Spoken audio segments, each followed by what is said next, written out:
Carlos López de CNN, nuestro invitado especial de esta noche. Los asistentes están interesados en que le respondamos. Una expectativa que tiene, ¿cómo le pareció nuestro país?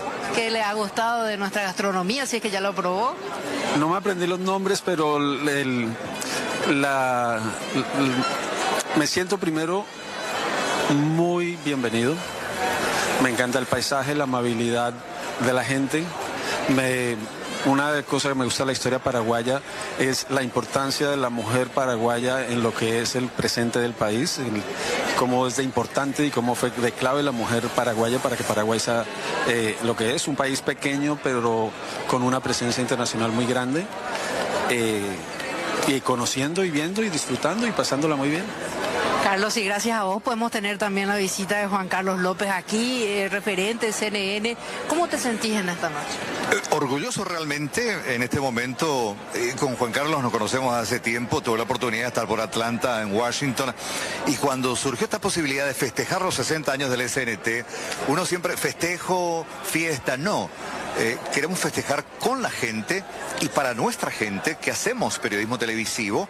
Entonces, qué mejor que tener un referente para aprender, conocer y plantearnos esto. Yo decía hoy en un vivo, el mundo cambió y los medios de comunicación también están cambiando, y de qué manera necesitamos abordar. Nosotros que estamos ya de salida, y para aquellos que están tomando la posta a partir de ahora, como ustedes, por ejemplo, esta nueva generación. Pero necesitamos aprender de cuál es la televisión que se nos viene, el periodismo televisivo. Y bueno, muchos vaticinaban cuando venía la era digital, muere el papel. No. Ahora las redes sociales, las plataformas, muere la televisión. No, al contrario, nos reinventamos y buscamos la manera de seguir siendo número uno en los sistemas de comunicación y de manejo de información. Entonces, para nosotros es un gran privilegio que Juan Carlos, primeramente, con su agenda apretada en Washington, haya aceptado venir a Paraguay y celebrar con nosotros los 60 años de la televisión paraguaya, porque la historia del SNT es la historia de la televisión en Paraguay. Muchas gracias, Carlos. Al contrario, ya vamos a arrancar ahora el foro. Gracias. Muchas gracias, Juan Carlos. Muchas gracias. Bueno, los liberamos para que pueda arrancar. Acá hay una multitud ya ansiosa, Juan, esperando ya que inicie este foro. La televisión, el periodismo en la era digital. Parte de nuestra señal en vivo, en directo, gracias también a la compañera Araceli Romero. Tomamos su señal para poder escuchar brevemente las palabras previo al inicio de este foro por parte del señor Juan Carlos López, y posterior a eso también lo que tiene que ver con las palabras del gerente de prensa del Sistema Nacional de Televisión y de C9N. No voy a perder esta oportunidad. Lo que tiene que ver con los dichos, en este caso del gerente de prensa Carlos Troche. Vamos a estar volviendo con esta señal ya en segunditos. Arranca este foro de periodismo televisivo en la era digital con nuestro invitado especial, el principal disertante Juan Carlos López, presentador y corresponsal en jefe de CNN en español en Washington, D.C. Ha colaborado desde hace muchísimo tiempo como reportero de CNN. De hecho, lo hizo, mejor dicho, desde el año 1993. Conduce programas, desde programas diarios que cubren noticias que generan interés en el público, en la teleaudiencia, como así también programas dominicales con discusiones, con lo que tiene que ver también con el enfoque periodístico desde el ámbito político. Tiene vastísima experiencia en varios tipos de coberturas, principalmente de hechos que ver. Porque más que un canal, somos parte de la historia. SNT. 60 años, la señal de nuestra historia. Muchísimas gracias. Pero muy buenas noches. El SNT, en alianza con la Cooperativa Universitaria, les da la más cordial bienvenida a este encuentro con un referente importante del periodismo televisivo. Esto forma parte de lo que es la celebración de los 60 años de la televisión paraguaya, porque la historia del SNT es la historia de la televisión en Paraguay. Cuando decidimos hacer este evento, pensamos en una fiesta, en una celebración, alzar la copa, invitados especiales, pero no. Decidimos celebrar con y para ustedes, colegas, periodistas, docentes, universitarios, dirigentes de la cooperativa, invitados especiales para tratar de entender un poco más acerca de lo que hacemos en este mundo que evoluciona y que cambia, y por ende también de la mano la televisión y la manera de comunicar está cambiando. Y para entender esa visión hemos tomado hasta el atrevimiento de llamarlo a Juan Carlos e invitarlo a Paraguay, porque conocemos y sabemos su tremenda y agitada, apretadísima agenda, pero con gusto aceptó de poder colaborar y contribuir en este foro, de hablar sobre el periodismo televisivo y los grandes desafíos que tenemos a partir de ahora aquellos que hacemos periodismo televisivo. Tiene más de 30 años de trayectoria desde sus inicios en su querida Bogotá, y hoy hace 30 años con una mirada totalmente distinta desde Washington hasta Latinoamérica, informando, contando las historias de lo que pasa desde la capital política del mundo, que es Washington. Él es no solamente corresponsal, es director político de CNN en español, productor ejecutivo de los programas más importantes, donde habitualmente los presidentes que visitan la Casa Blanca pasan por su mesa de entrevistas.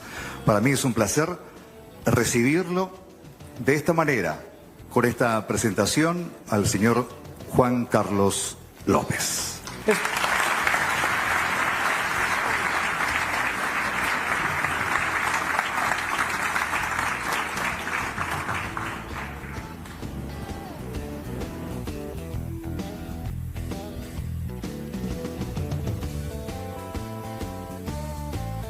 Es jueves 25 de septiembre, pero no estoy en Washington. Tengo la fortuna de estar aquí, en Asunción, en el Salón de Conferencias de la Cooperativa Universitaria, con motivo de los 60 años de la televisión paraguaya. Vamos a hablar sobre el periodismo televisivo en la era digital, el pasado, el presente y especialmente qué nos trae el futuro. Gracias por invitarme, aquí estoy. Y ahora, por supuesto, que nos vamos directo a las noticias.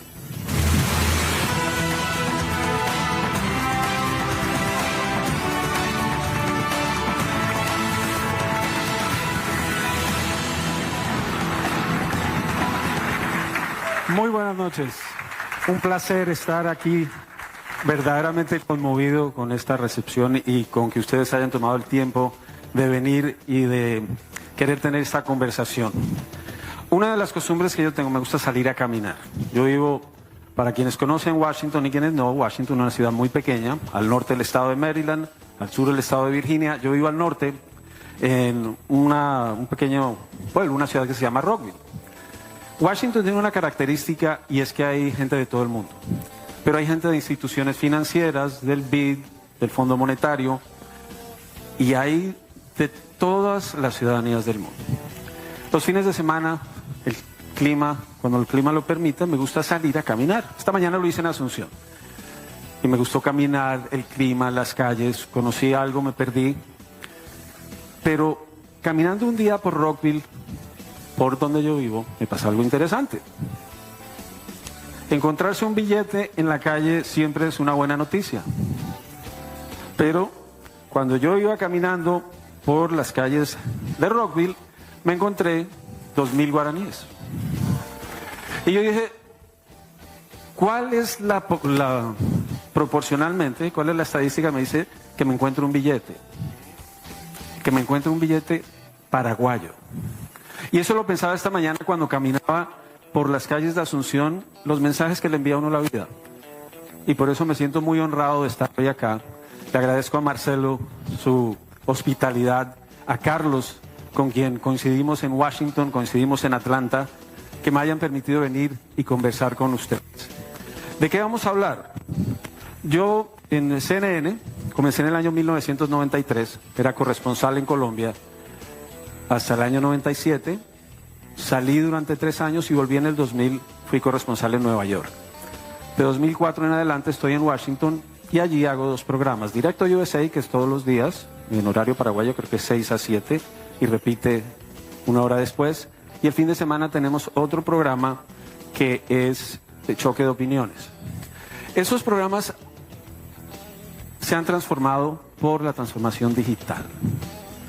Y algo que me impresiona es el alcance que tiene algo que se hace tan lejos aquí. Que yo me sienta en mi casa estando en un país que visito por primera vez, pero que sienta la acogida, la bienvenida y el interés en los temas que son de Estados Unidos para el mundo, pero que nos afectan a todos.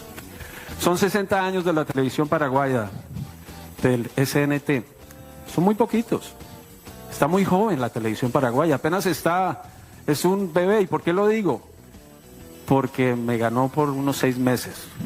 O sea, en 6 meses voy a tener la misma edad de la televisión paraguaya y que espero tenga 60, 100 años más. Hablemos del periodismo en perspectiva. ¿Qué es lo que nosotros hacemos? Contamos historias, contamos lo que está ocurriendo y depende de donde estemos, lo hacemos de una manera diferente. La televisión hace que tengamos que combinar la imagen con el sonido, pero el contenido es vital. Porque si no hay contenido, la imagen no es suficiente, pero en televisión sin imagen es radio y es complementario. Ahora, yo vivo en Rockville en un edificio de apartamentos y habrá unos 17 pisos, calculo que hay unos 400 unidades.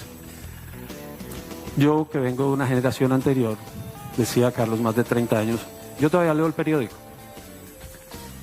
Para mí es importante leer el periódico. Tuve una transición, especialmente por la pandemia, de pasar de leerlo en papel a diario a leerlo los domingos. Pero a diario leo la versión digital. Entonces, por ejemplo, el Washington Post, del que me voy a referir, tiene a diario en su versión digital la versión impresa. Entonces uno entra a la tableta o al computador y sigue la página en el orden en que lo lee. Para mí eso es importante. Para los más jóvenes eso no tiene sentido. Para los que están a mi generación, ese orden es importante. ¿Por qué les hablo de esta imagen? Mi primer trabajo en el periodismo fue repartiendo periódicos. Yo llegué muy niño a Estados Unidos. Cuando tenía unos 10 o 12 años, convencí a mi mamá de que me tramitara el permiso para yo poder trabajar y trabajé como repartidor de periódicos. No fue una carrera exitosa, porque tenía que combinar la entrega de los periódicos con cobrar los pagos, y a veces me desviaba con esos pagos a la dulcería, y un día me cansé y no seguí. Pero en ese momento, 1978 calculo yo, el periódico dominaba. El periódico era la referencia, el periódico era lo que leía la gente. La radio era muy fuerte en América Latina. Yo soy colombiano, en Colombia la radio era lo que dominaba, pero el periódico era fundamental. El Washington Post es uno de los que leo ahora. En 1978, el Washington Post tenía una circulación, y Washington, repito, es una ciudad relativamente pequeña que tiene las áreas metropolitanas de Maryland y de Virginia. La circulación en 1978 de lunes a viernes diaria era de 559,000 aproximadamente. Y los domingos, que era la edición principal, eran 786,000. Eso era cuando el periódico dominaba. Pasemos a 2025. En 2025 el Washington Post tiene una circulación diaria de 75,000 periódicos. Miren la diferencia. De 600,000 a 75,000. Y los domingos pasó de casi 800,000 a 160,000. Esto le muestra a uno el cambio que ha dado. Esto es solo un periódico. Ahorita el Washington Post está en tercer lugar de distribución detrás del New York Times y del Wall Street Journal. Ahora, ¿por qué es importante esto? Porque el mundo cambió. El mundo es digital. Yo leo el periódico, sigo todo lo que publica CNN en su página, nuestras comunicaciones internas, lo que aparece en TikTok no tanto, lo que aparece en Twitter principalmente, pero el periódico sigue siendo una referencia. Ahora, Marcelo está aquí, esto es un negocio, nosotros prestamos un servicio, pero es una empresa. No todos los medios tienen la posibilidad de ser independientes. Yo tengo la fortuna de haber hecho mi carrera en CNN, en donde he tenido ese respaldo. pero esa parte es fundamental. ¿Por qué les hablo de cifras? Porque uno pensaría, decían el periódico se va a acabar, no se ha acabado. Ahora dicen la televisión se va a acabar, no se ha acabado, pero estamos en un mundo digital. Esta página que les muestro está en el Washington Post. Yo tengo una suscripción al Washington Post. Cuando entro me dicen que yo puedo regalar 3 suscripciones al Washington Post. De la mía salen 3, o sea que son 4. ¿Por qué es importante? Porque el periódico reporta números de suscriptores, gente que paga por tenerlo. Y recuerden, seguidores no es lo mismo que suscriptores. Algún día un expresidente de CNN decía que él le gustaría volver en el tiempo en una máquina y agarrar a la persona que dijo que la internet era gratis y hacerle algo no muy amable, porque el modelo de ofrecer contenido y convencer a la gente de que pague es difícil.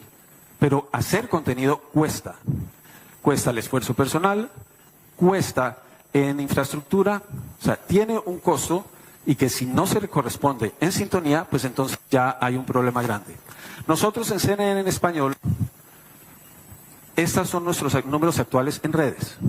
Entonces, en Facebook tenemos 15 millones de seguidores, en Instagram tenemos 9 millones de seguidores, en YouTube 5.300.000 seguidores, y en TikTok vamos en 1.900.000. Uno suma, son un poco más de 30 millones. Seguidores no es lo mismo que suscriptores. ¿Cómo hace uno para que esos 30 millones de seguidores se puedan monetizar? ¿Cómo hace uno? Ese es el reto. YouTube tiene una ventaja, y es que si uno logra que la gente vea un video a cierto tiempo, ahí hay un rédito. Pero Facebook, Instagram y TikTok hay una presión económica por la consolidación que hay de los medios. Por eso lo hablaba con Marcelo. Una ventaja que tienen ustedes acá es tener un medio como SNT que tiene una independencia. Eso no es fácil de tener en estos momentos, y aún en medio de este escenario se sigue dando la dinámica. Para quien conoce a los periodistas sabe que esto es una vocación. Y aquí le hablo a los jóvenes que están en esta sala, que van a tomar el puesto de quienes estamos acá. Uno ejerce el periodismo porque le nace, porque lo quiere, porque es un principio. Pero tiene que trabajar dentro de una organización, dentro de una estructura que permita que sea viable. Entonces, dependiendo de lo que hagamos, ¿se va a acabar la televisión? Vuelvo al caso de la CBS. No sé si han seguido el caso del comediante Jimmy Kimmel. Jimmy Kimmel, voy a hacer un repaso. En julio de este año, la cadena CBS anunció que no le renovaba el contrato a otro comediante, Stephen Colbert. Trump se ha quejado mucho de esos comediantes porque se burlan mucho de él. La explicación que dio la cadena CBS es que el programa no era rentable, que costaba mucho dinero, que costaba $40 millones hacerlo, y que ya no estaba dando, aunque tenía buenos índices de sintonía. Pero detrás de eso había una fusión de una empresa que se llama Skydance, que quería comprar Paramount, dueña de CBS, y necesitaba el permiso del gobierno. Hay un acuerdo en donde la cadena de noticias CBS acepta nombrar a un supervisor editorial, entre comillas, para garantizar la independencia editorial de la CBS, que ya la tenía. Nombran a una persona que es muy afín al presidente Trump. CBS ya le había aceptado pagarle a Trump $16 millones por una demanda que presentó, una denuncia, porque él considera que una entrevista de Kamala Harris fue editada para favorecer a Kamala Harris. Quienes conocen la televisión saben que nosotros editamos las entrevistas. Ellos presentaron una versión en el programa 60 minutos, muy corta, para promover, otra versión muy corta en su noticiero. Pero Trump, en sus alegatos, dijo que era para favorecerla, aunque las demás cadenas hacen lo mismo con él. La cadena decidió arreglar fuera de juicio porque tenían este proceso pendiente. Esa transacción ya ocurrió. CBS y Paramount ya pertenecen a Skydance, pero se da en una coyuntura en donde ahora, en julio, Trump saca un mensaje en sus redes sociales y dice: qué bien que cancelaron el programa de Colbert, el próximo es Jimmy Kimmel.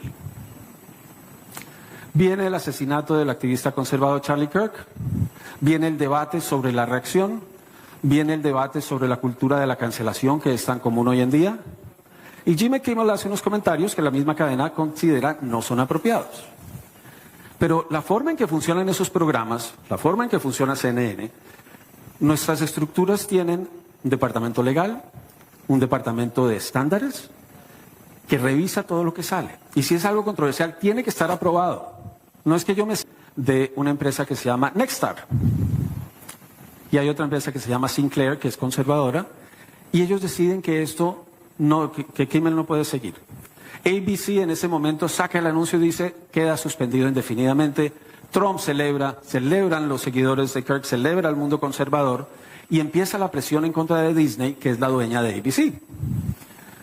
No hay cifras definidas, pero se sabe que empezó la suspensión de cuentas de la red de streaming Hulu, de los canales de Disney, que la gente dejó de ir a los parques, que cancelaron los cruceros de Disney, que hubo una presión porque se decía estamos en una encrucijada. Si se cede a todo lo que quiere el gobierno, ¿dónde queda el periodismo? ¿Dónde queda la independencia? Pero la presión económica siempre es muy fuerte. Pasó una semana, pasó el funeral de Kirk, la ABC echó reversa, anunciaron el programa y Kimmel está otra vez criticando a Trump al aire. Y Trump está otra vez amenazando a la ABC. Pero es esa lucha de poderes que se da, y eso lo puede hacer la Disney, que es un conglomerado mundial de medios. Eso no lo pueden hacer todos los medios. Por eso hay que valorar el esfuerzo y el trabajo de los periodistas que se arriesgan a denunciar. Por eso el periodismo es una vocación, porque no todo el mundo está dispuesto a exponerse y a exponer, que no es tan fácil de hacer. Y es fácil señalar cuando cometemos errores, y los cometemos porque somos humanos, pero piensen en los columnistas, piensen en los periodistas que han perdido su vida por ejercer su oficio. En esa serie de Netflix, parte de eso es el manejo que se da. Ahora, hablemos de la estrategia digital.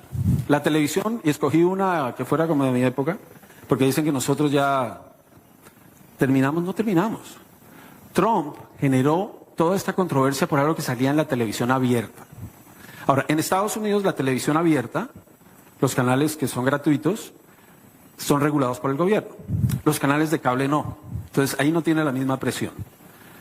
Ahora nosotros tenemos que tomar ese contenido que hacemos para televisión, pero ya es un cambio que, por ejemplo, hacemos a nivel de mi equipo, de mi programa, ir preparando el material para que sirva de una vez para las plataformas digitales. Y las plataformas digitales incluyen los teléfonos, las tabletas, el video para Instagram, el video para TikTok. ¿Cómo consume la gente el video?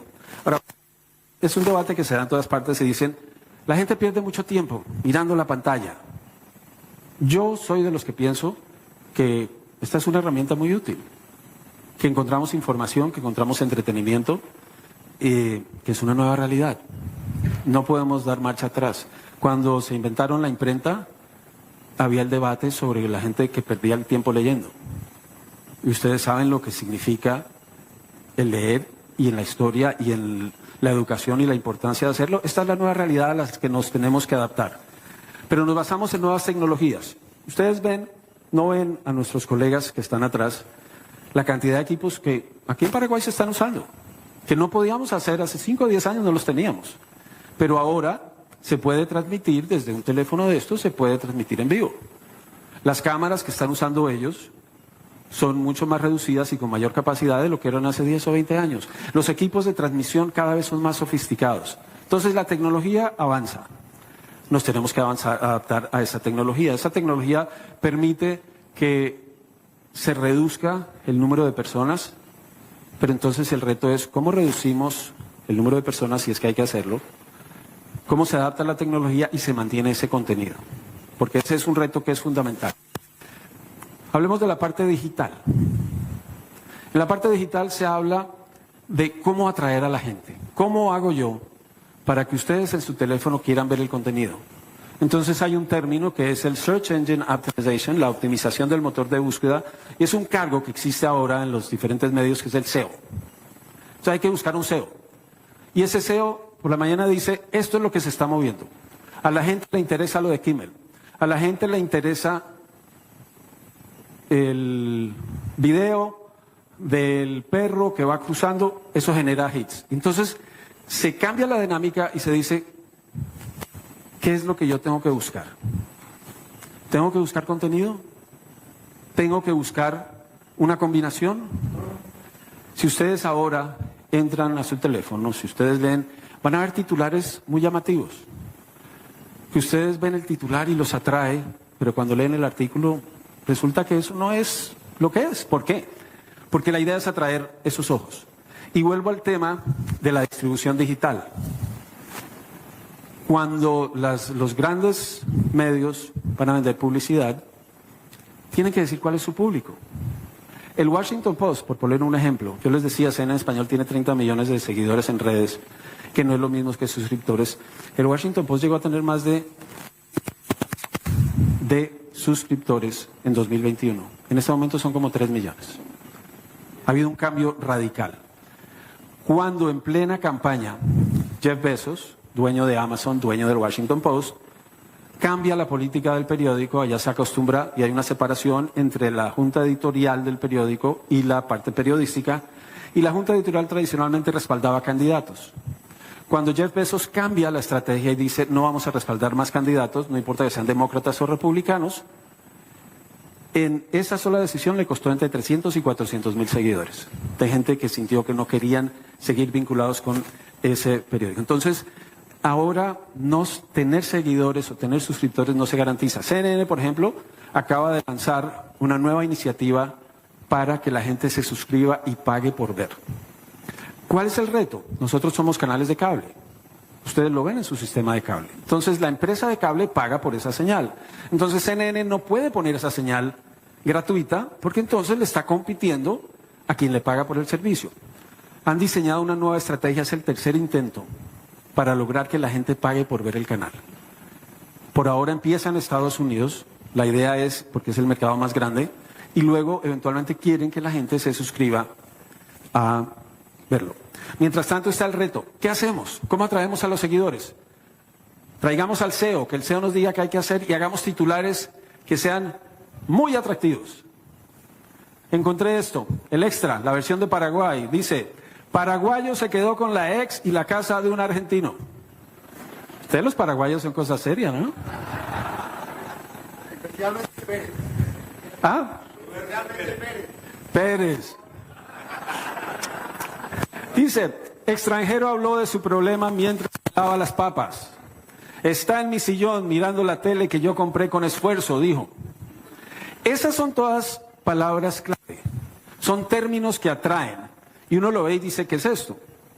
Un argentino publicó el video llorando y cuenta la historia.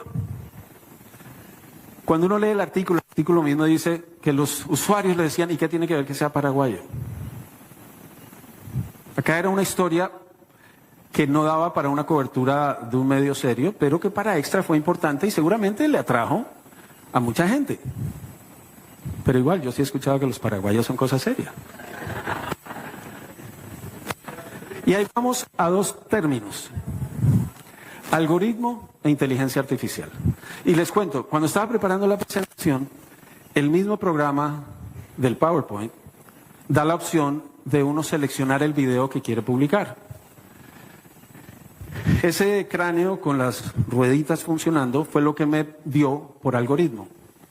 Estas ecuaciones y figuras fue lo que me dio por inteligencia artificial. Entonces la inteligencia artificial nos está transformando, está cambiando todo. ¿El algoritmo qué hace? El algoritmo lo entrenamos a través de la inteligencia artificial, o lo entrenan los expertos, para aumentar la participación de los televidentes, de los escuchas, de quien lee la pantalla. Pero el algoritmo, como la inteligencia artificial, no tiene conciencia. Esa la tiene el periodista, esa la tiene el ser humano. El algoritmo ya ha pasado, por ejemplo, en el derecho en Estados Unidos. Ya hay más de una demanda que llega con argumentos ante un juez, y el juez y los fiscales estaban matando la cabeza porque presentaban precedentes jurídicos. La justicia en Estados Unidos funciona a través de precedentes. Entonces es el caso de Pérez contra Manrique de 1950. Y citaba casos específicos y el juez no los encontraba. Resulta que la inteligencia artificial se los inventó porque tenía una misión que cumplir, y como tenía una misión que cumplir, pues la hizo. La inteligencia artificial está avanzando tanto que hablábamos sobre la economía de Estados Unidos. La economía de Estados Unidos, el país que más consume productos en el mundo y que depende del consumo de los compradores, ese año tiene un crecimiento estancado. ¿Qué está moviendo la economía de Estados Unidos este año? El consumo está estancado, las inversiones en inteligencia artificial. El dinero que invierten las empresas de inteligencia artificial es lo que está manteniendo el crecimiento económico. El algoritmo, no es que alguien en Facebook dijo voy a programar para que hagan esto. El algoritmo lo programaron para atraer mayor movimiento. El algoritmo se dio cuenta que mensajes de odio, que mensajes de intolerancia, que mensajes de repudio eran lo que generaba mayor actividad. Eso llevó al desplazamiento de entre 700.000 y 1 millón de personas a algo que ha sido calificado de un genocidio, a una demanda en contra de Myanmar y Bangladesh, en donde a través de esa inteligencia artificial, a través de Facebook, a través de redes, se propagó ese odio y llevó a esa situación humanitaria. Pero eso no ocurre solo en Bangladesh, porque ustedes saben que el titular jocoso del paraguayo, ese es jocoso, pero veía otro, uno ve la forma en que, dependiendo quién está hablando, se puede referir a los colombianos, o se puede referir a los paraguayos, o a los bolivianos. Si eso se amplifica, y si eso tiene ese escenario, y por eso la diferencia tan importante entre los medios de comunicación y las redes sociales. ¿Cuál es el futuro? Les quiero mostrar esto que me parece importante. No estoy promoviendo CNN Español. Parte de mis responsabilidades, aparte del programa diario, es coordinar la estrategia de cobertura política. Las elecciones, cada 4 años. ¿Cómo lo hacemos? ¿Cómo tratamos de explicar la elección de un país como Estados Unidos, que le interesa a todo el mundo porque lo que pasa en Estados Unidos afecta al resto de la región y del mundo? Yo creo que lo que uno hace debe reflejar quién uno es. Que cuando ustedes ven y escuchan SNT, ustedes oyen a Carlos Troche, ustedes saben qué esperar. Hay 60 años de respaldo. Escuchen, veamos esto primero. Ah, no, todavía no, me fui, me salté. Ok.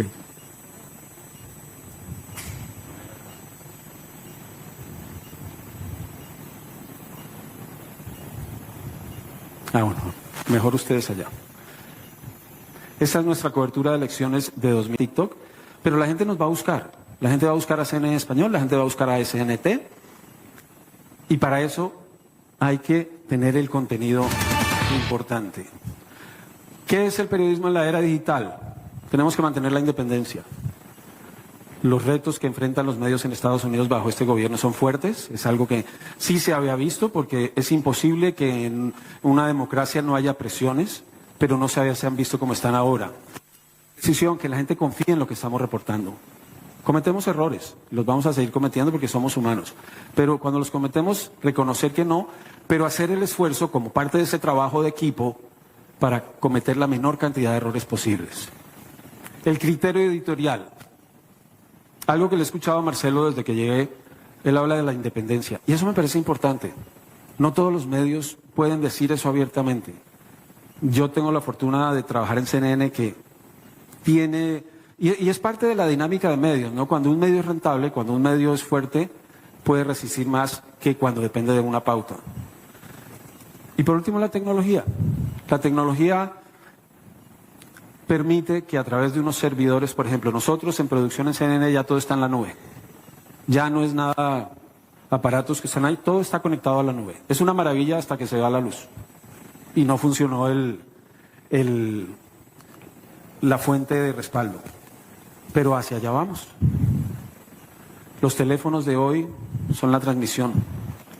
El contenido sigue siendo de la mejor manera posible. Pensar en quién estamos informando, pensar en que a veces es incómodo denunciar, pero hay que denunciar, que hay que ser responsables, porque cada vez hay más retos y estas empresas enfrentan decisiones importantes que tomar. Pero el periodismo no va a desaparecer. Ahora, hablo yo del trabajo en equipo y pienso en un equipo. Empecé con la albirroja femenil, por la historia paraguaya con la fortaleza de las mujeres y lo que hicieron para que este país sea lo que es hoy. A ellas, muchas gracias. Pero es un equipo, y es lo que tenemos que ser. Y empecé con la femenil, pero por supuesto que está la masculina. Le contaba a Marcelo, a Carlos, una anécdota. Yo soy colombiano, en mediados de la década de los 80 estaba en Colombia, y en ese momento hubo 3 paraguayos que marcaron diferencia. Gerardo González Aquino, Bataglia y el gran Roberto Cabañas. La anécdota de Roberto Cabañas, y después llegaron muchos más, pero ellos marcaron una época. Imaginen un jugador que había estado en el Cosmos, que llega a jugar a Colombia y que lo haga de la forma destacada que lo hizo. Un día iba yo para Nueva York, o venía de Nueva York en el tren, y me entró un mensaje de texto y era de Cabañas. Y yo, Cabañas, ¿por qué me va a escribir Cabañas si me conoce? Cabañas. Era mi referencia. Para mí mi referencia de Cabañas era Roberto Cabañas, paraguayo. Exhibía esa garra. No, el embajador cubano en Estados Unidos era de apellido Cabañas y se refería a él en tercera persona, entonces me escribió. Luego caí en cuenta, pero hablando sobre fútbol y hablando sobre las referencias que tenemos de los países, entendí lo mucho que nos parecemos. Nosotros ahora tenemos centro de operación en Buenos Aires y en México. Entonces, mi programa tiene un productor en México, otro en Washington, puede tener uno en Argentina. Y algo que hemos descubierto con eso, y es algo que me queda en evidencia de estar aquí con ustedes, es que no somos muy diferentes. Yo soy colombiano, ustedes son paraguayos y tenemos un vínculo histórico por algo que pasó hace muchos años, que yo todavía recuerdo. Pero yo recorría las calles de Asunción y yo me sentía en Bogotá, Cali, Barranquilla. La amabilidad de la gente la encuentra uno, el deseo de progresar y de salir adelante. A mí me impresiona de Paraguay, que es un país pequeño pero con una presencia enorme, que sea, por ejemplo, la sede que maneja el fútbol, que es un deporte tan importante y es una sede importante a nivel regional pero también mundial. Hay mucho talento, hay mucha amabilidad, hay mucho potencial y tenemos retos y los vamos a tener. Pero los retos que tienen ustedes acá los tenemos quienes estamos en Estados Unidos ahora, que estamos enfrentando una situación muy compleja con las redadas de inmigración, con un país como Estados Unidos que está expulsando inmigrantes, reduciendo su fuerza laboral, afectando su economía y sacando a gente que hace trabajos que los ciudadanos no quieren hacer. Pero esa es la realidad. Y lo van a ver, se van a acordar. La economía estadounidense va a sentir el efecto. Pero hay que pensar y trabajar en equipo. Para mí, verdad, era una experiencia maravillosa estar aquí. La invitación, el poder conversar de estos temas, el interactuar con colegas, el saber que lo que hacemos tiene una repercusión. Y mi mensaje es que los periodistas vamos a seguir en nuestra cruzada por hacer periodismo, en que la parte empresarial va a seguir tratando de sostener y hacer esto rentable, porque si no es rentable desaparece, que los retos políticos son muchos, pero tenemos una responsabilidad con ustedes y que la tecnología puede cambiar todo y puede hacer que el formato sea distinto y puede ser que hoy tienen ustedes la maravilla de que aquí se está transmitiendo por Instagram, de que se hicieron transmisiones en vivo para el noticiero, de que este contenido se está aprovechando, pero la esencia sigue siendo la misma. La esencia sigue siendo que tiene que haber algo editorialmente coherente, que la gente que se está preparando, yo recuerdo cuando yo estaba en la universidad, tenía colegas que se quejaban porque teníamos que tomar clases de ortografía. Entonces decía, pues no somos periodistas y no manejamos la ortografía, pues dediquémonos a otra cosa. Esos principios no cambian, ese periodismo no cambia, pero el mundo es otro. El mundo que le estamos entregando a estos periodistas jóvenes, que un día, yo pensaba, algún día uno de ellos estará acá, celebrando los 80, 100, 120 años de SNT, y tendrán un mensaje, espero, parecido. Porque tenemos que ceder la posta. Ustedes, ¿a cuántos estudiantes de periodismo hay acá? ¿Sí ven? Miren. ¿Cuántos de ustedes estudiaron periodismo, decidieron hacer la carrera de periodismo porque se van a volver millonarios? Esto es una vocación. ¿Cuántos de ustedes quieren que esta vocación sea su vida? Eso a mí, como periodista, me da mucha ilusión porque sé que el oficio queda en buenas manos.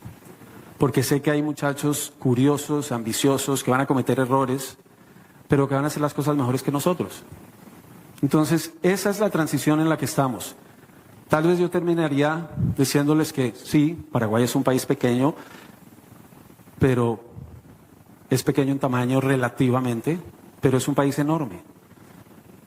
Ustedes tienen que entender lo que están haciendo, lo que hace SNT, lo que hace Canal 9, que es construir la fibra de un país, lo que es ser paraguayo. Siéntanse orgullosos de este país tan hermoso que tienen retos, todos tenemos retos, pero ustedes tienen algo para mostrar. Yo les quiero agradecer su amabilidad, su hospitalidad. Me siento en mi casa. Espero que no sea la última vez que visite Paraguay. Quiero felicitar a SNT en estos 60 años, un tiempo muy cortico, y desearles que siga la celebración. Y queremos abrir el piso si quieren que conversemos, si hay temas de los que quieran que interactuemos, pero muchas gracias de nuevo. Me siento muy honrado de estar entre ustedes.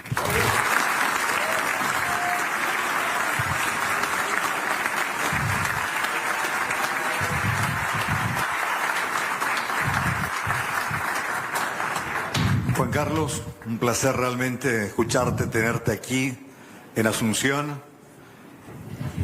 Cuando tuvimos la oportunidad de conversar, de charlar y de comentarle la posibilidad de venir a nuestra ciudad capital, no dudó en aceptar. Hicimos los trámites, obviamente, que la cadena establece y exige para que su nombre, con el logo de CNN, pueda venir a Paraguay. Y me dio una tremenda mano allá en Washington. Gracias, Juan Carlos. Pero destacar algo, la última vez que Carlos y yo nos vimos, no teníamos canas. Yo tenía pelo y el suyo era negro. Bueno, quiero aprovechar, y lo que mejor hacemos los periodistas, principalmente de televisión, es improvisar. No estaba en la charla la posibilidad de hacer un conversatorio breve, de no más de media hora, de poder interactuar con los que aquí hacemos habitualmente televisión y periodismo. Para ello quiero invitar al maestro, al profesor doctor Benjamín Fernández Jugado, quien fue mi mentor.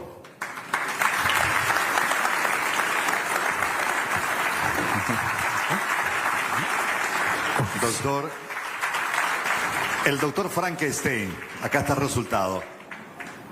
Agradecer, por supuesto, su presencia. Reitero, esto está improvisado, pero no queremos desaprovechar la oportunidad de tenerlo a Juan Carlos y también a ustedes y al profesor doctor Benjamín Fernández Jugado. No sé si querés tomar asiento, Juan Carlos, por favor. Y quiero invitar a otros colegas referentes de medios al azar. Espero que no me digan que no. Mercedes Almada, por favor, referente de los noticieros, tanto de C9N como de 24 horas.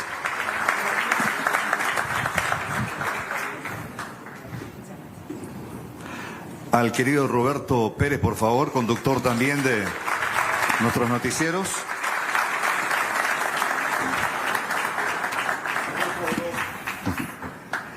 Quiero invitar, no sabe, pero lo voy a invitar a que suba, Omar, colega de hace muchos años de la televisión también, en distintos medios.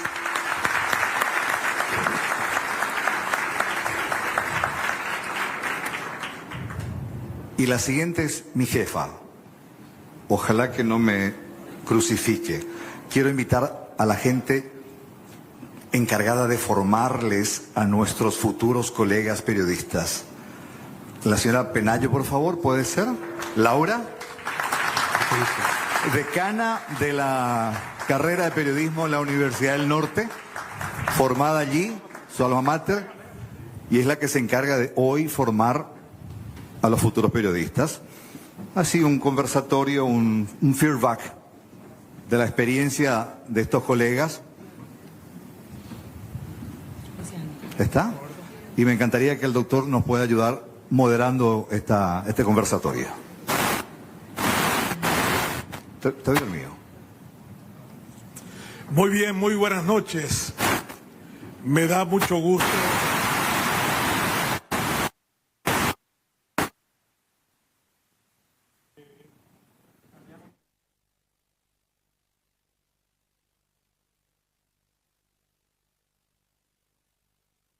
Aló. Bueno, procuremos con este micrófono.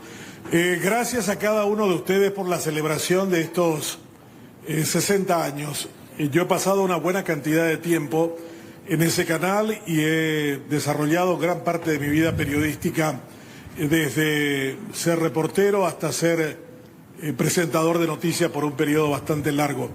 Y estoy muy a gusto de escucharlo a Juan Carlos esta noche y abro un poco el debate acerca del futuro del periodismo, algo que nosotros durante mucho tiempo hemos tratado de otear en el Paraguay desde los tiempos de la muy oscura dictadura que nos tocó vivir y de esa persecución que ahora vemos ahí a la prensa en los Estados Unidos.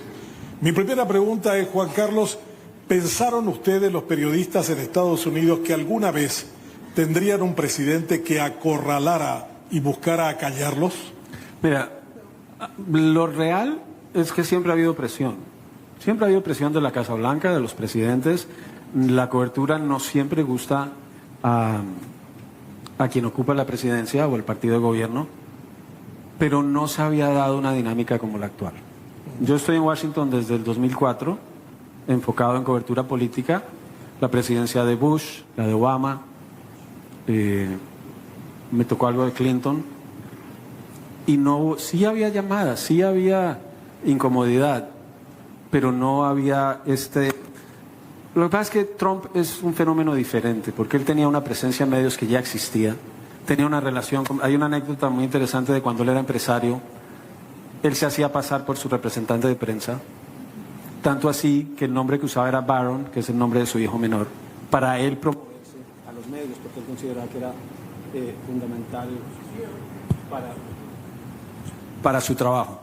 Entonces, la respuesta sencilla es, si lo imaginaba, no, si lo anticipaba, sí, porque Trump desde campaña lo venía prometiendo, sabíamos que esto iba a pasar, y tenemos que estar mejor preparados y tenemos que estar muy seguros de lo que estamos reportando, porque sabemos de las consecuencias que vienen. Mercedes. Hola. Juan Carlos, la prensa no solamente comunica, sino también enseña. Tiene una parte importante en la que prepara a sus televidentes para el debate, para la conversación. Hoy día, que yo vengo de una generación de hace muy poco tiempo, prácticamente mis amigas no hablan de temas noticiosos, hablan de banalidades, ¿verdad? Pero poco se discute y se debate sobre temas importantes en el país, como la política, como las políticas públicas en sí, de salud, de educación. ¿Cómo hacemos para volver a atraer a este público joven, que inclusive solo se queda en los titulares y ni siquiera el desarrollo de la información, a interesarse nuevamente en lo que pasa al país, a tomar el protagonismo que tanto necesita un país para salir adelante? Mira, ¿está funcionando o no? Esa es una pregunta que me parece fundamental. Saben, el estado de la Florida vive amenazado por los huracanes. Este año no hemos tenido. Y hablaba con alguien que vivía en la Florida. Venía un huracán, les están advirtiendo que salieran desde el domingo, y era martes, y no sabía que venía un huracán, porque no estaba siguiendo las noticias. Yo creo que en parte no están siguiendo lo que ocurre en las noticias, porque pasa tanto en el día a día, que la prioridad que uno tiene es salir al día a día. Y entonces, si yo tengo problemas personales, si yo tengo retos económicos, ¿me voy a entrar a deprimirme a ver las noticias? No sé, yo creo que ese es un reto importante, y en una época en donde esto cambió la forma en que nos relacionamos. Entonces, donde uno entra al Instagram y ve los videos, y hay mucha desinformación, que es uno de los temas importantes hoy. Y creo que también entramos en una especie de eco, de cápsula de eco, en donde queremos oír a quien opina como nosotros, no a quien nos está diciendo las cosas. Pero dijiste algo clave: tenemos la responsabilidad de educar. ¿Cómo educamos? Informándonos bien para que lo que expliquemos tenga sentido. Por ejemplo, yo cubro Estados Unidos para la región, entonces es un debate que tengo constantemente con el equipo. ¿Esta noticia le va a interesar a alguien que esté en Asunción o no? ¿O es algo muy local? ¿Qué le puede afectar a una persona que está en La Paz? Pero parte, creo que no solo el contenido, sino cómo lo presentamos, hacerlo interesante, acudir a estas nuevas tecnologías y saber que tenemos que adaptarnos al formato que la gente está acostumbrado de Instagram, sin perder el contenido, y persistir, y cada quien tiene un momento en el que el tema le va a interesar, pero que sepa que cuando, por eso les mostraba lo del sabor, que sepa que ese sabor es familiar y quiere ir a él porque está recibiendo buena información.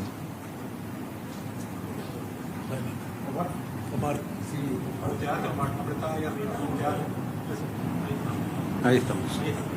Bueno, un gusto, encantado de conocerte, Juan Carlos.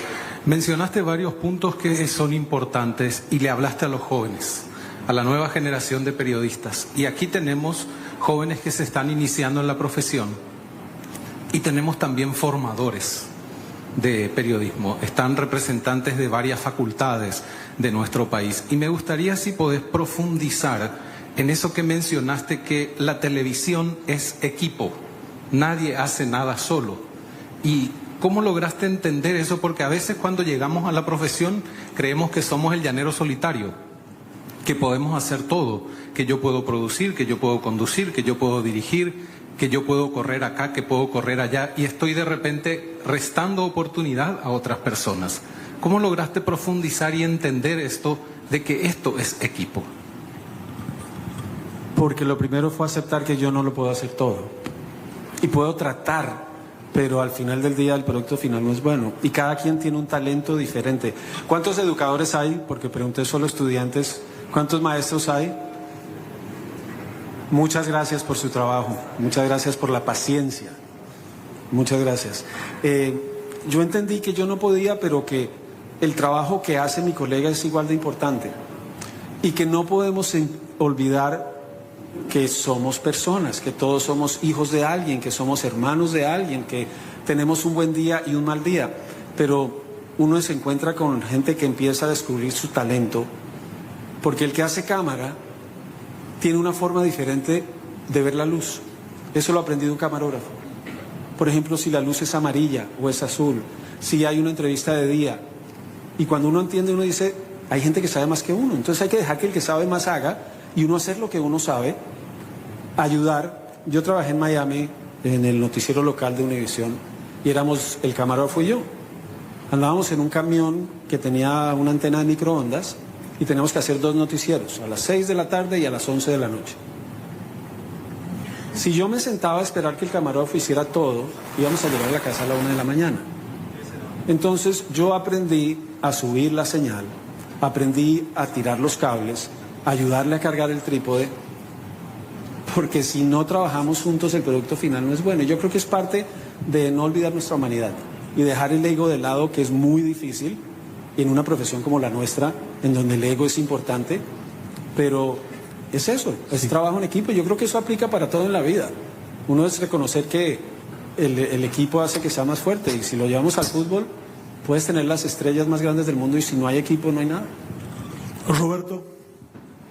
¿Se pueden poner de pie, por favor, los estudiantes de entre 20 a 25 años? Por favor, ¿sí? Un aplauso para ustedes. Ustedes pueden sentarse, muchas gracias.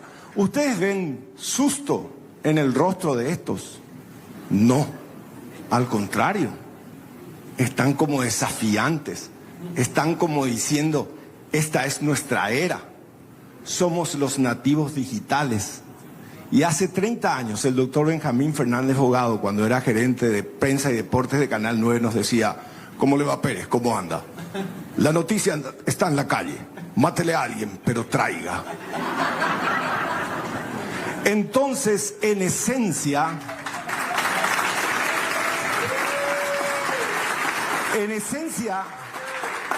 y coligiendo, después de escucharle atentamente a Juan Carlos, creo que no va a cambiar nada.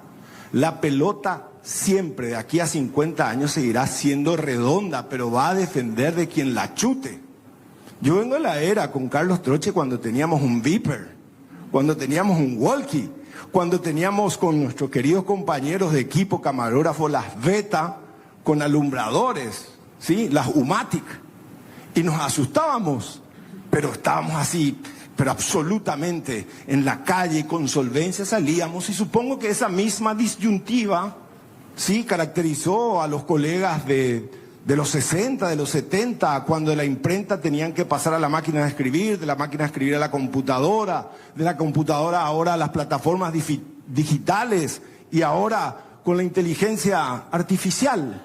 Y finalmente creo que la capacidad que uno tenga de convencer, de transmitir, de conectar, de comunicar siempre, la esencia va a estar en el ser humano, del que tome el micrófono. Entonces los preocupados somos nosotros quienes por una cuestión etaria vamos saliendo del aire y son ellos los nuevos protagonistas. Así que les insto, nosotros somos, pero eso también va a un desafío, una generación intermedia que estamos obligados a entender cómo funciona este nuevo mundo de la comunicación. La inmediatez es una cosa, pero ojo con eso, no está en informar primero, sino está por sobre todo en la solvencia, en la filosofía, en el trabajo y en el equipo que apoye a la hora de llevar esa noticia. Y quedo entonces con la conclusión de Juan Carlos que dice la filosofía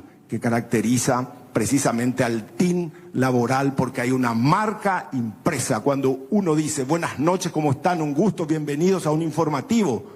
Y con más razón el paraguayo no es tonto, sabe cuando se le pretende hacer pasar gato por liebre, y eso jamás te van a perdonar y eso no se negocia. Así que Juan Carlos, un placer que hayas compartido con nosotros acá en Asunción del Paraguay tu experiencia, y creo que tenemos se ha jalonado una manera de trabajar desde la punta de América hasta acá, hasta el corazón, y precisamente de eso se trata. Y yo sí quiero quedarme con esta generación que con el mismo rostro que con Benjamín cuando nos decía vaya a la calle, mátele a alguien y traiga, están en condiciones, pero ya con las nuevas herramientas de una sociedad cibernetizada. Así que celebro por ellos y ayúdenos, pero ojo, que la transparencia no pasa por la herramienta, sino pasa por la ética, por el corazón y la capacidad que uno tenga finalmente de llevar ese compromiso de la información a cada televidente, a cada radioescucha, a cada lector de diario. Muchas gracias.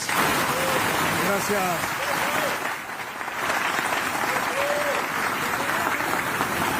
Bueno, el alumno salió un poco exagerado, ¿eh? Sé que es como el titular de Extra, que tuvo que haber dicho eso para atrapar la atención de ustedes. ¿Cuál es el espacio de la ética en el periodismo, Juan Carlos? Es fundamental. El periodismo sin ética no es periodismo, son relaciones públicas, y eso que las relaciones públicas tienen su ética. Pero me encanta el mensaje que estabas mandando sobre esa gana que tienen ustedes por llevarse el mundo por delante, porque nosotros la tuvimos en nuestro momento, y por eso yo decía que yo me siento tranquilo de ceder la posta porque ustedes lo van a hacer muy bien, pero para eso tienen que tener la vocación de saber que la ética es fundamental, que van a tener que tomar decisiones difíciles, que va a haber presiones y que ustedes van a tener en un momento que tomar la decisión que no necesariamente sea la que espera quien está ejerciendo la presión, pero si ustedes no están dispuestos a defender esa ética, el periodismo, para la persona que no esté dispuesta a vivirla, el periodismo no es para ella. Profesora. Sí, Juan Carlos, un gusto, feliz. Yo vengo del área de la academia, así que contenta de compartir hoy con nuestros estudiantes. Y yo trabajo mucho, sobre todo desde la comunicación digital, y estoy contenta porque muchos de los temas que hoy abordaste tratamos en clase, así que mañana voy a tener un poco más de credibilidad seguramente con mis alumnos. A mí me gustaría conocer un poco la experiencia periodística en sí desde CNN, porque a veces, como decías, hoy consumen solamente contenidos noticiosos desde este aparato. Y nosotros muchas veces trabajamos en observatorios de medios para ver qué se está haciendo, pero es difícil porque no tienen ese contacto y yo siempre les digo, por lo menos como turismo periodístico, visiten los medios periodísticos. ¿Y cómo trabajan hoy desde CNN para hacer llegar esos temas y sobre todo desde el área política, esos temas áridos, duros, que hoy la juventud de por ahí les es un poco lejana? O les es un poco lejanos esos temas. ¿Cómo trabajan desde el área periodística para que les llegue esos temas? Nosotros hemos sufrido una transformación importante porque es innegable que el mundo cambió, que las tecnologías cambiaron y que tenemos que buscar ese público. De ser un canal de noticias en televisión, llegamos a tener señal de radio. Estaba la televisión, estaba la radio de CNN. Pasamos, apagué ok.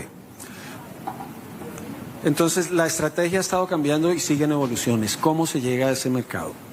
Yo creo que muchas veces, y uno con el tiempo se da cuenta que termina diciendo las cosas que decían los papás y que uno decía yo no voy a ser como ellos, y a veces termina subestimando a los jóvenes y asumiendo que no les importan las cosas fundamentales, y yo creo que sí, pero ellos tienen una mirada distinta.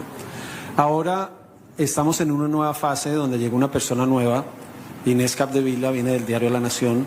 Ella va a manejar la parte de digital de texto y esta estrategia que estamos diseñando, pero es todavía un camino que estamos siguiendo de buscar eso, porque no hay quien tenga la respuesta.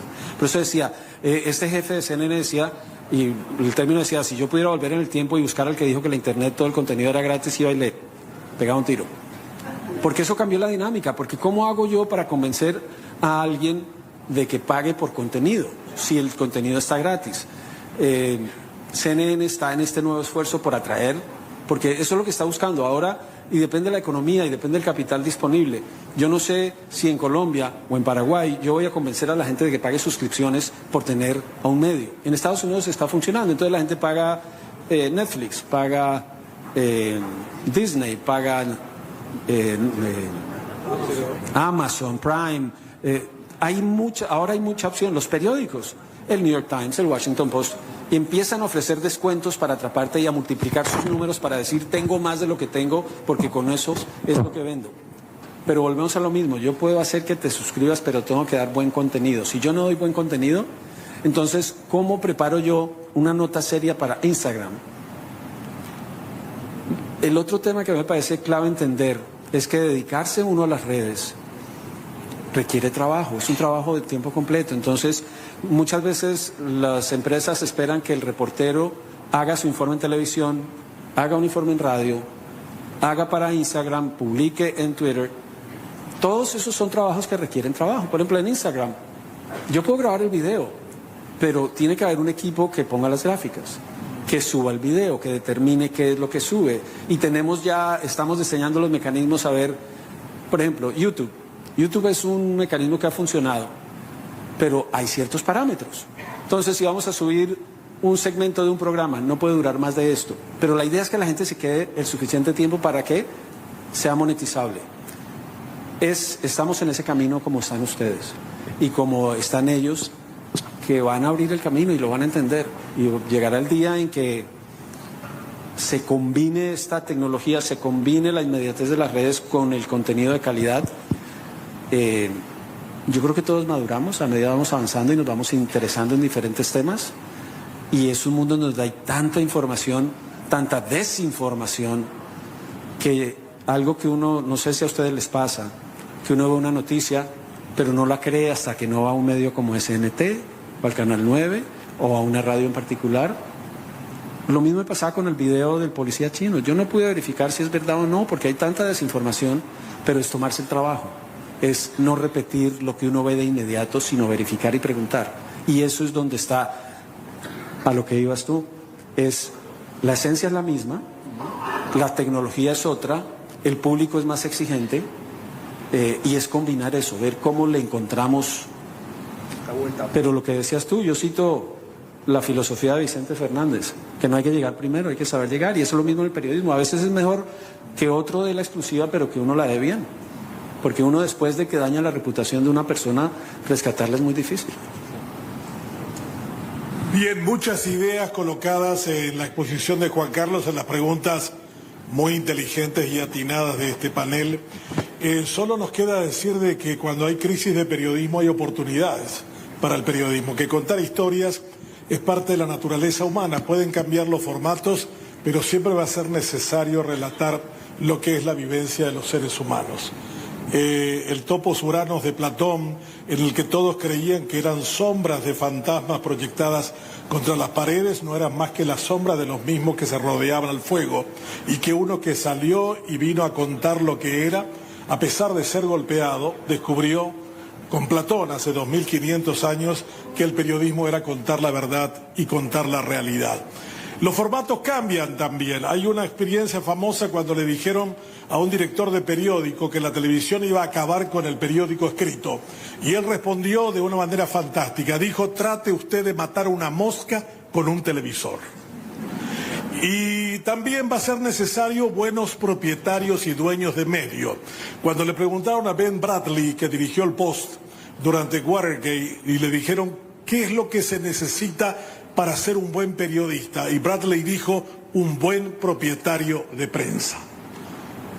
Bradley tuvo la suerte de que Katharine Graham fuera la directora del Post en ese periodo extraordinario de ese periódico.